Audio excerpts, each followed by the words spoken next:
pessoal, sejam bem-vindos ao 7º episódio do BlueSoft Podcast. Eu sou André Faria.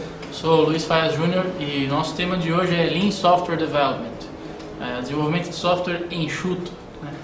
Para começar, vamos falar uma definição de Lean Software Development da Mary Poppendieck, que é uma pessoa que fala bastante nesse assunto. A gente tem alguns livros dela, inclusive.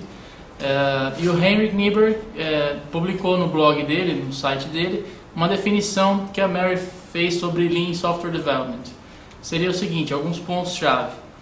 Entregar continuamente para agregar valor ao cliente, primeiro deles, esforçando-se cada vez menos, no menor tempo possível, com a mais alta qualidade possível. Ou seja, ela diz que Lean é uma jornada, e não é um destino. Não é onde a gente quer chegar, e sim como a gente faz para chegar lá. Então, é um tema bastante interessante, é uma prática que veio, alguns conceitos que vieram da indústria, principalmente, e foram aplicados a software, ou a desenvolvimento de produtos, ou de software no geral. E existem alguns livros na área, sobre esse tema, e dois bem famosos, três mais famosos, são escritos pela Mary e pelo Tom Poppendieck. Alguns deles a gente já está até apresentando no BlueSoft Labs, que é o nosso projeto de estudo e apresentação de trabalhos. Então eles falam sobre 7 princípios de Lean Software Development, que são baseados nos 7 princípios de Lean. Então o Lean veio da TPS, que é o Toyota Production System, e é a forma que a gente chama no Ocidente, principalmente nos Estados Unidos, o pessoal começou a chamar de Lean, e daí que vem esse termo. Então Lean significa enxuto. E o primeiro princípio, já adaptado então a software, que foi o trabalho que o Tom e a Mary fizeram, é eliminar o desperdício. Então eliminar o desperdício, mas o que seria desperdício? Desperdício no contexto de Lean em geral, não só software, é tudo aquilo que não agrega valor ao cliente final. Então qualquer coisa que esteja sendo feita que não agrega valor é considerado desperdício e deve ser eliminado. Como por exemplo em software, desperdício com documentação que nunca vai ser lida, com inventário e estoques, que no caso de software vem a ser trabalho parcial, trabalho parcialmente pronto.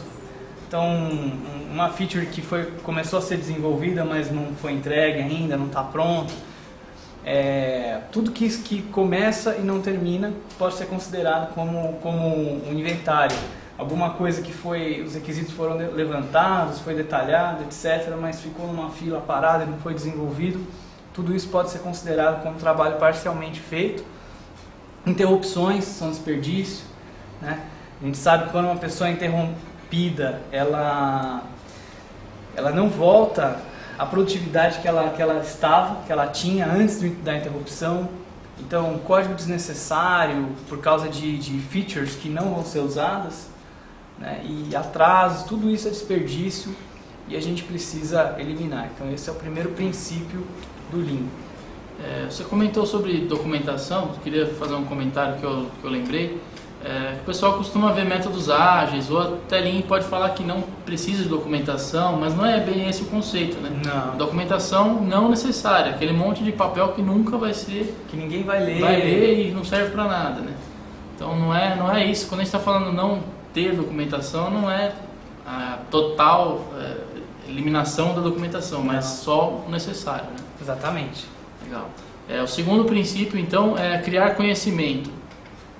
Criar uma cultura de aprendizagem, de melhoria contínua na equipe e permitir que a equipe resolva seus próprios problemas.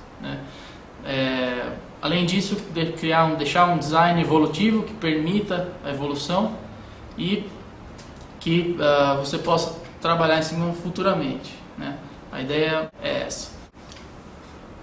Qualidade embutida. Esse é o terceiro princípio.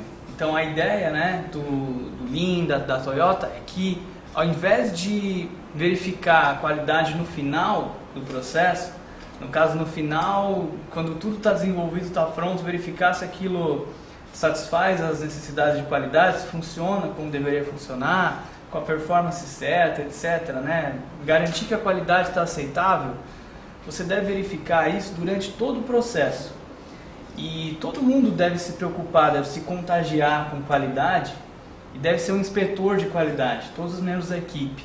E essa qualidade tem que ser garantida em cada etapa do processo e a todo momento, e não somente no final por uma equipe específica de qualidade. É claro que isso não exclui a possibilidade de uma verificação no final de tudo, né? Mas não dá a responsabilidade da qualidade não é somente no final. Então é muito mais interessante que você previna os problemas, que você os identifique o quanto antes e que os resolva o quanto antes, porque quanto antes um problema, um defeito for identificado, mais barato será. Essa então é a ideia de ter um foco na prevenção e não somente na verificação no final do processo, a qualidade embutida. O quarto princípio é adiar compromissos, né? A ideia é a seguinte: você deixar as decisões que são irreversíveis para o último momento possível. Em inglês eles chamam de last responsible moment, né? Se você tem uma decisão para tomar, você pode postergar um pouco. Você lá na frente, quando você for tomar aquela decisão, você vai ter mais experiência, vai ter mais base para saber o que você está decidindo, sobre o que está decidindo. Então a ideia é essa: deixar para um último momento possível as decisões que precisam ser tomadas. Você vai ter mais experiência e vai tomar uma decisão mais correta. Entregas rápidas, que tem tudo a ver com desenvolvimento ágil. Aliás, uma coisa que nós não falamos no início que eu acho importante ser dita, o pessoal deve estar perguntando, tá, mas que diabo então é Lean Software Development? É diferente de desenvolvimento ágil, é uma coisa nova, uma substitui a outra. Então é importante dizer que, na verdade, são coisas até complementares e que Lean Software Development está muito alinhado com o desenvolvimento ágil de software e, na verdade, traz algumas ideias novas, algumas coisas a mais que podem agregar valor, que podem melhorar, né, trazer novas ideias. Mas uma coisa não substitui a outra e nem não são exclusivas, uma não exclui a outra, né? Então é importante também o pessoal entender isso aí. E o quinto é entregar o mais rápido possível, né? Que tem tudo a ver com o desenvolvimento ágil, a ideia das entregas por iterações, entregas frequentes, né? Porque isso dá feedback, isso permite com que quanto mais rápido você entregue, mais rápido o valor seja agregado para o cliente, mais rápido ele possa obter algum retorno sobre o investimento que ele fez e também, claro, vantagem competitiva, uma série de coisas que tem, né? Quanto antes o cliente tiver o produto na mão, melhor será para ele. Além do que você pode, no caso de dividir isso em iterações, em várias entregas, obter feedback a cada entrega e cada vez entregar algo mais alinhado às expectativas e às necessidades que o cliente tem. Ok. O sexto princípio, então, é respeito às pessoas, né? Respeitar as pessoas. É bem forte esse conceito, é muito importante. Até no livro da Toyota, Cultura Toyota, eles falam que se você não tiver esse princípio, você não precisa nem ter os outros, né? Esse tem que ser o principal. É um pilar. Respeitar as pessoas é essencial. Então, o ambiente favorece o desenvolvimento das pessoas, né? E você tem que criar esse ambiente bom e permitir que exista o crescimento, exista evolução, que as pessoas possam pensar sobre os problemas que a empresa tem e como resolvê-los, e não somente obedecer ordens, criar uma cultura também de melhoria. Tá bem ligado com aquele outro princípio de melhoria, mas a empresa tem que respeitar as pessoas têm que respeitar o ambiente onde elas estão trabalhando. E o último é otimizar o todo ao invés de otimizar as partes. Então, Lean traz o conceito de cadeia de valor, que seria desde o início do processo até o final. Então, por exemplo, desde a ideia do cliente, desde a necessidade que o cliente tem de alguma coisa, até o software em funcionamento, né, que é o final, que é a entrega.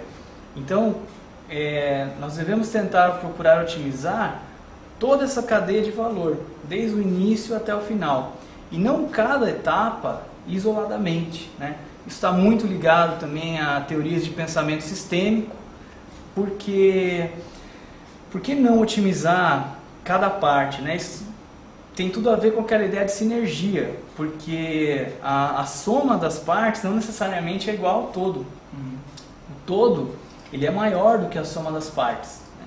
E quando a gente tenta otimizar as etapas isoladamente, separadamente, a gente perde essa noção de sinergia. Então tem que tentar otimizar do início até o final, e não cada etapa separadamente. É muito interessante também os estudos de TOC, de teoria das restrições, né? Não da doença, e que está muito ligado com isso também. São conceitos complexos, mas que cada vez que a gente vai entendendo um pouco melhor, a gente percebe o quanto eles são relevantes no dia a dia e para serem aplicados a qualquer tipo de processo. Então esses foram os 7 princípios do Lean. Para quem não conhece muito sobre essa teoria das restrições, acho que é interessante a gente deixar uma dica daquele livro, A Meta. Que é o primeiro livro que trata desse assunto, que acho que a ideia principal do livro é essa, otimização do todo, né? Otimização do todo. É uma historinha de uma fábrica, tal, que o cara tem problemas na fábrica, faz otimizações locais de determinadas máquinas, começa a enfrentar problemas. E os conceitos são bastante aplicados para a área de software também, né? E dá um exemplo interessante no livro que quando a gente tenta fazer a otimização de cada parte, é aquela ideia de que, no caso da fábrica, era uma fábrica real mesmo, não uma fábrica de software, né? E que todas as máquinas tinham que estar 100% do tempo ocupadas, né? Então esse era o conceito de eficiência. Mas se você considera isoladamente que toda máquina tem que estar 100% ocupada, você começa a ter uma série de problemas que ele vai desenvolvendo no livro. Então ele tinha uma máquina lá, tinha uma restrição, ela conseguia apenas processar 100 peças, por exemplo, por hora, e essa máquina ela era essencial para que aquelas peças que a fábrica fazia ficassem prontas. Mas aí, como eles queriam que todas as máquinas trabalhassem todo o tempo, todas as outras também, eles começaram a fazer elas trabalharem e tal, e acabaram ocupando essa máquina que era mais importante com coisas desnecessárias, no final entregando menos coisas de valor, porque essa máquina não estava ocupada com o que era mais importante. Então, acho que deve estar até meio difícil de entender a ideia, mas quando você otimiza a cadeia como um todo, nem sempre todas as coisas vão estar com 100% de eficiência, mas só que o todo vai estar com 100% de eficiência, e é o todo que realmente agrega valor, e não cada parte isoladamente. Então essa ideia de otimizar o todo também vem no Lean Software Development, e é uma coisa muito interessante. O pessoal do Kanban lá, da conferência de Lean também falou bastante sobre isso, né? Isso é um assunto que a gente está estudando agora, né, faz pouco tempo.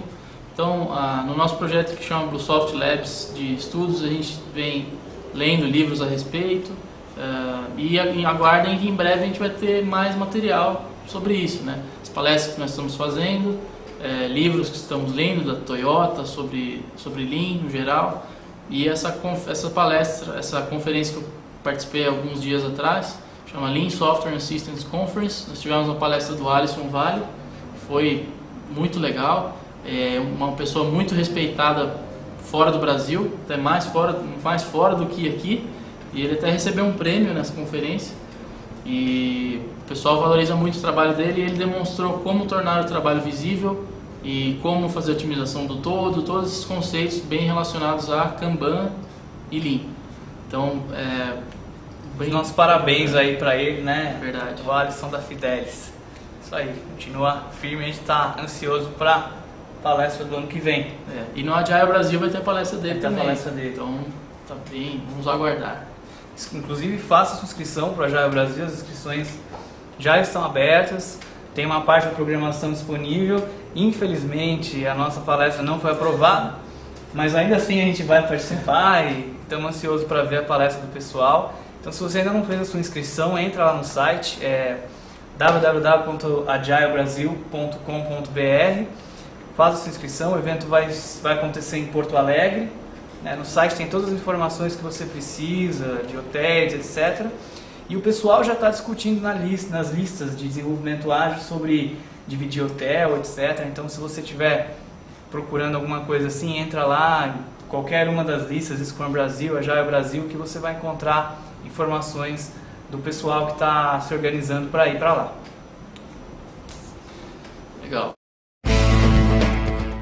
Novidades da comunidade ágil brasileira. Bom, em relação às novidades desse mês passado, de abril, a gente tinha o nosso podcast mais ou menos quinzenal, agora mais ou menos mensal. Mas é importante a gente trazer as novidades ou algo que a gente tem acompanhado, né? Uma delas é o Manifesto Ágil, que foi traduzido para português. É bem legal, uma equipe fez a tradução. O Renato Willi participou, acho que estava liderando né, esse trabalho. E já está disponível lá no manifestoagil.com.br. Isso aí, agora em português. Iniciativa legal. Legal. O pessoal está traduzindo para outras línguas também, então cada comunidade está se organizando para publicar a tradução. Então, projeto muito bacana, parabéns para todo mundo que participou. E o Hélio Medeiros, ele dá algumas aulas sobre engenharia de software na Universidade Potiguar. Ele está publicando no blog dele alguns slides bem bacanas, o pessoal que quer apresentar, se você quer apresentar para sua equipe, etc e tal, dá uma olhadinha lá no blog dele, www.elmed.net/blog, tem todas as informações lá dos slides, você pode conferir sobre desenvolvimento ágil, Scrum, XP, introdução a software, etc, uma série de coisas legais. Okay. Outro artigo legal que a gente viu esses dias é do professor Philip Kruchten. Ele fez uma pergunta: de que cor é o seu backlog? Então é um artigo interessante, está na Infoque, né, americana, e ele cita um exemplo de um caso de uma empresa que foi desenvolver um produto e utilizava métodos ágeis e tal. Falaram que iam se preocupando em agregar valor, etc, tudo que a gente conhece, né, dessa área, e não deram muita importância para a parte de arquitetura, né? Na verdade foi o que aconteceu. O projeto acabou falhando. Por quê? Fizeram todos os testes de telas e etc e deu tudo certo, o cliente aprovou, estava tudo de acordo. Quando colocaram no ar, na produção, começaram a ver os problemas de performance, problemas de estabilidade desse software. E porque tinham esquecido dessa parte que também é importante. Então a arquitetura também é importante. E em relação a a cor do seu backlog, ele deu uma ideia de como separar as partes, né, as tarefas de um projeto. Então ele falou da cor verde, que seriam as histórias de usuário funcionais, que a gente está acostumado a escrever. A cor amarela seria a parte de infra de arquitetura, que a gente tem que se preocupar também, né? Essas são as partes mais importantes, que agregam mais valor. Aí também falou da cor vermelha, que seriam os defeitos, né, que aparecem quando você coloca no ar ou enquanto vai desenvolvendo. E a cor preta, que são débitos técnicos, né? São coisas negativas, né? Os defeitos, os débitos técnicos são partes negativas. Então ele dividiu em partes negativas e positivas, e o que é visível e o que é invisível. Então o verde e o amarelo são as partes importantes. O verde são coisas visíveis, que é as histórias do usuário, e o amarelo é a parte invisível, né? Parte de infra, mas que também deve ser levada em consideração e que também tem que estar caminhando junto num projeto. Você não pode desprezar essas partes. E a parte dos débitos técnicos é um conceito que eu não sei se o pessoal conhece.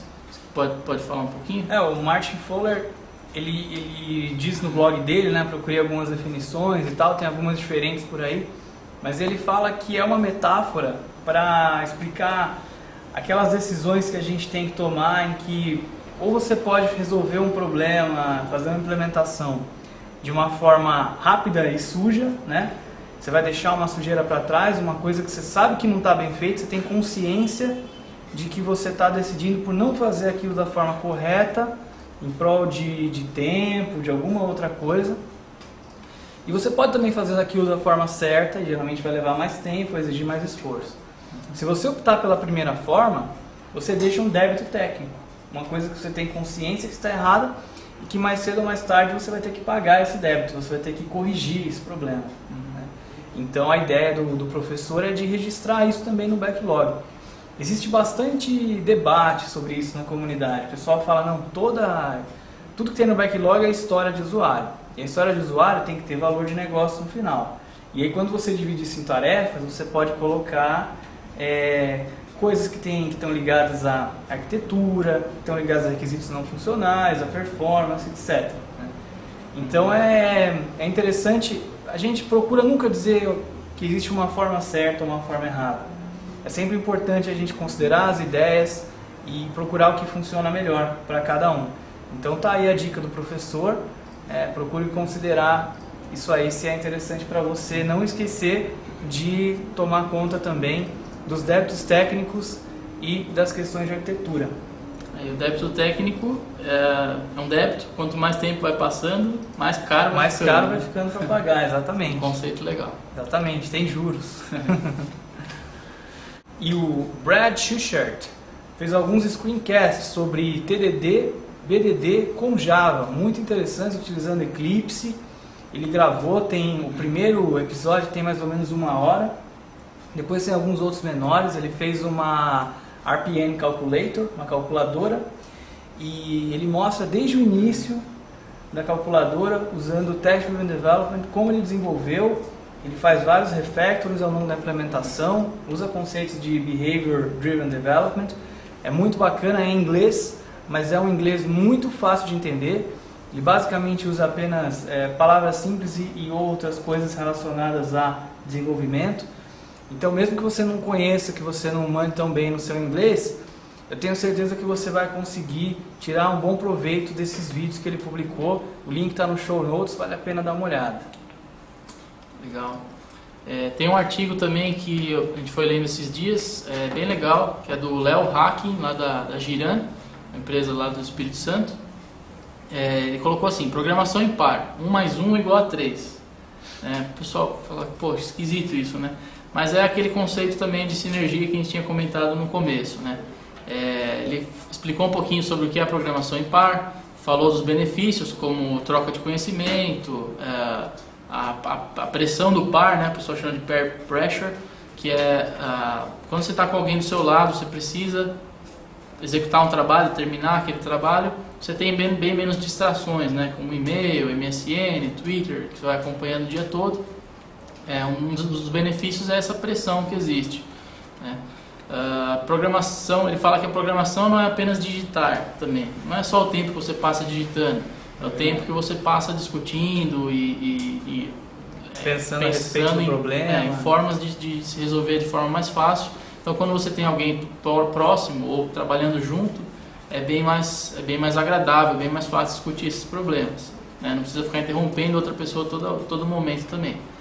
E o vínculo pessoal aumenta, né? O vínculo entre as pessoas aumenta e a confiança se fortalece, né? Vai gerando confiança entre as pessoas, os membros da equipe, né? E formas para se implementar isso, né? Não é um negócio que vai fazer do dia para a noite. Agora a programação impar, vamos ser radicais e isso agora tudo impar, tá? É meio complicado isso. Então ele fala, faça passos de bebê, os baby steps. Então, faça pares de um iniciante com uma pessoa mais experiente, né, para ajudar. Se você trabalha com iterações de 1 a 2 semanas, escolha um dia para fazer programação impar, no comecinho, para o pessoal ir pegando esse conceito e ver se isso se adapta ao seu trabalho, né? Você tem que inspecionar e adaptar ao seu caso. Você vai aprender com aquilo e vai ver a melhor forma de se trabalhar. E ele fala, como existem reuniões diárias, né, alguma outra prática de XP e do Scrum, durante as reuniões vai colhendo feedback, vendo se isso está sendo uma boa prática para a sua equipe ou se não. A maioria das vezes é uma coisa benéfica, né, algo que vale a pena. Apesar de não ser fácil, de não ser uma coisa simples, apesar de não ser fácil. É difícil, muda bastante a rotina do pessoal, né? Mas assim, os benefícios em relação ao resultado do trabalho, pelo menos com a experiência que a gente tem aqui, é sempre muito boa. A qualidade fica melhor, as pessoas aprendem mais. Retorno muito rápido, né? Feedback muito rápido dessa prática. Muito rápido. A gente fica bastante cansado também, né? Cansa bem mais. Não é algo também muito simples de se praticar, porque não é que você vai trabalhar efetivamente às 8 horas sem parar porque tem uma pessoa do seu lado. É claro que existem os momentos que a gente precisa dar uma pausa, dar uma saída, dar uma clareada, né, na mente, mas é bastante cansativo, então não dá para fazer aquelas jornadas de 12 horas de trabalho em par, é meio complicado. Então isso tem que estar num conceito da empresa, né, de trabalhar um ritmo sustentável e etc. Então isso vai levando a diversos outros benefícios. E em um outro post de blog que está bem relacionado com a programação em par também é do Leandro Silva, que é do blog CodeZone, e ele fala um pouquinho do caso da Local Web, que eles reduziram as máquinas em 50%, né, metade das máquinas, para fazer o par, né, programação em par. Não foi em todas as equipes, é uma experiência, um relato de uma experiência. E ele falou de algumas dicas dessas estações de pareamento, que ele chamou. Então tem que ter um usuário genérico para fazer login, as duplas vão mudar constantemente. No controle de versões tem que também ter um usuário para aquela dupla, né?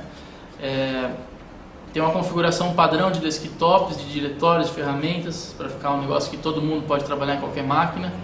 Tem que ter acesso à internet total.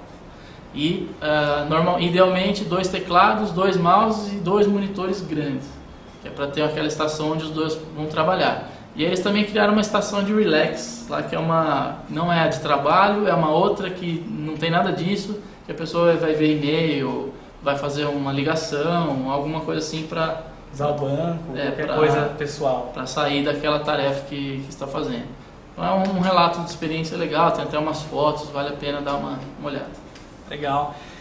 E o Manuel Pimentel publicou lá no blog da Visão Ágil um post intitulado de A Empresa que Copiava.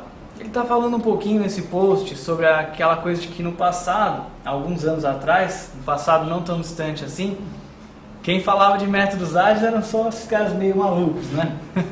Brincadeira. Mas pouca gente falava de desenvolvimento ágil e muita gente não acreditava muito nisso.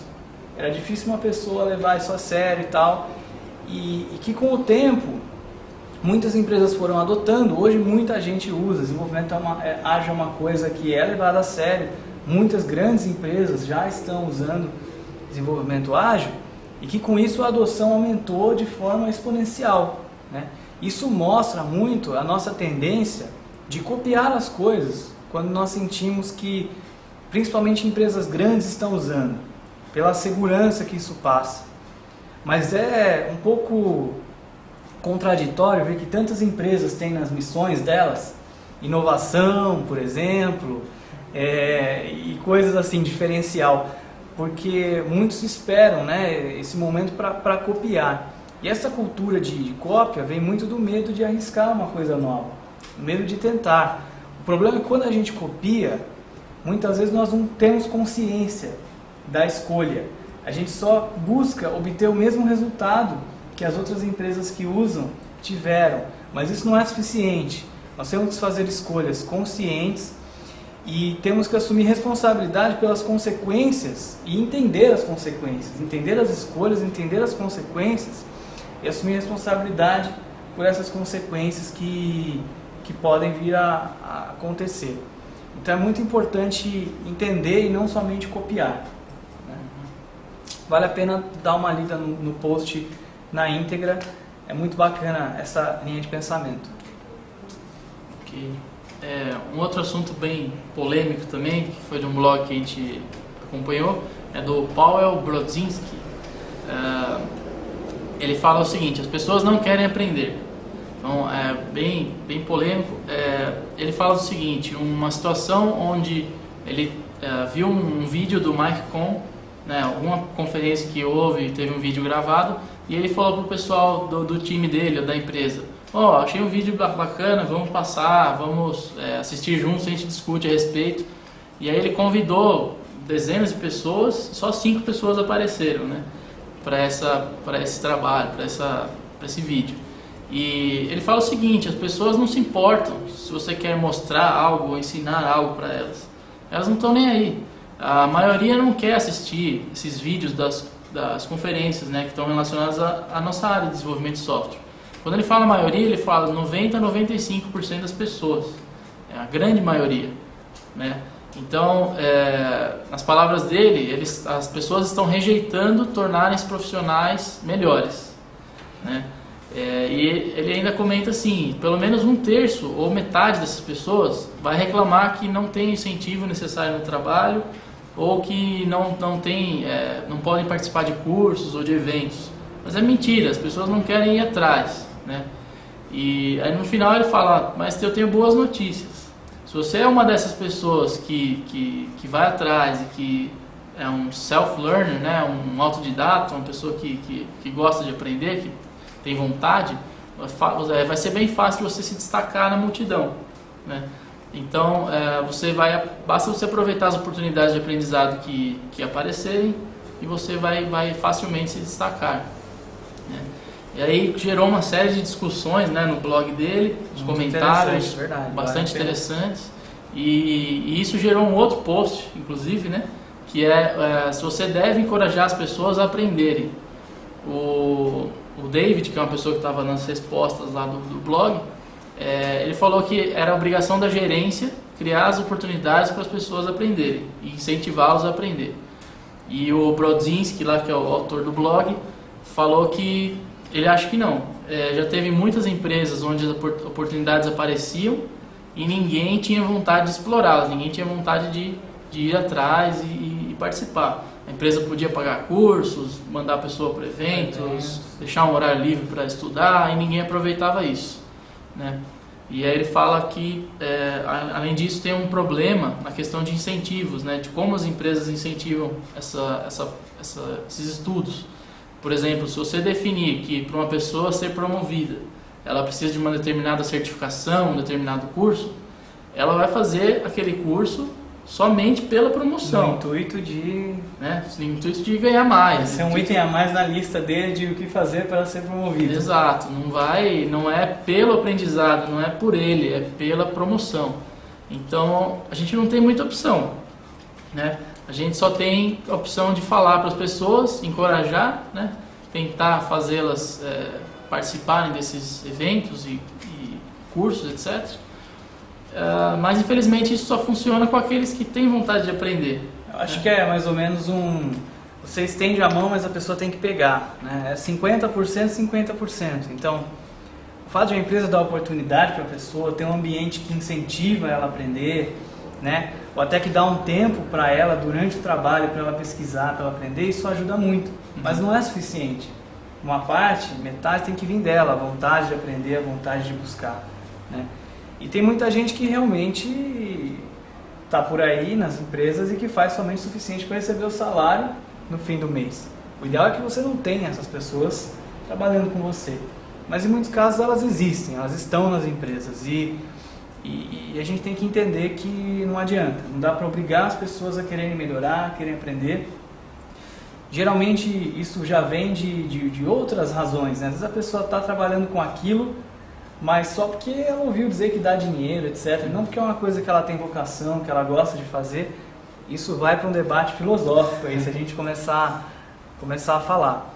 Aqui na Bluesoft, por exemplo, nós temos o Bluesoft Labs, que o pessoal tem 4 horas semanais para estudar alguma coisa, e depois tem a oportunidade de apresentar, escrever um artigo, e todo mundo colabora com isso, assiste as palestras, um ajuda o outro a revisar o artigo e tal. E isso está criando uma cultura realmente nas pessoas de aprender, de buscar mais conhecimento, de melhorar. E esse conhecimento que a pessoa aprende no Labs é passado na programação em par, enfim.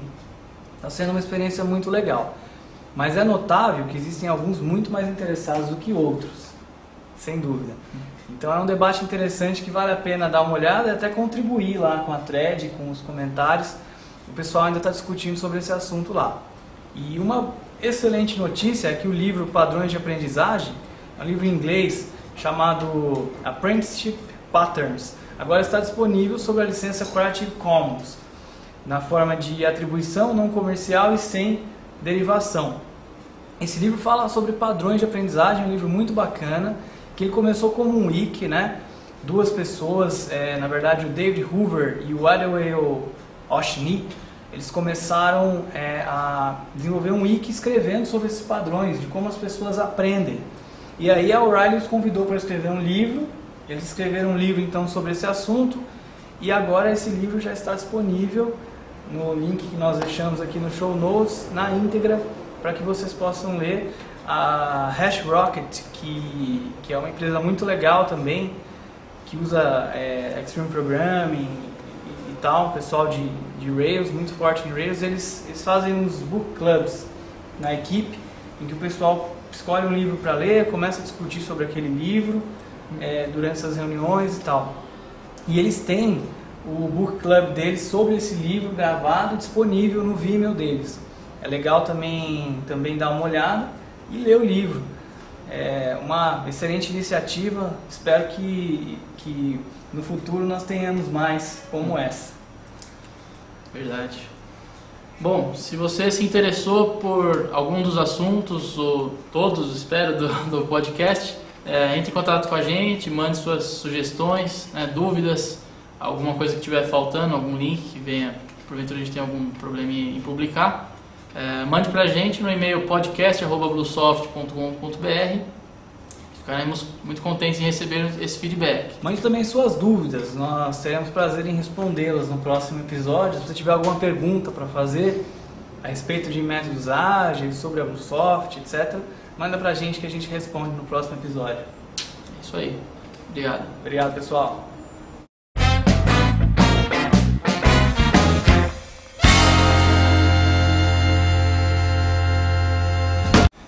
Outro artigo interessante. Nossa, o cara deu uma bicuda na câmera. Foi mal. Quase que foi câmera, Corta, tudo pro chão. E o Brett Schuchart. Como é que é o nome desse cara aí?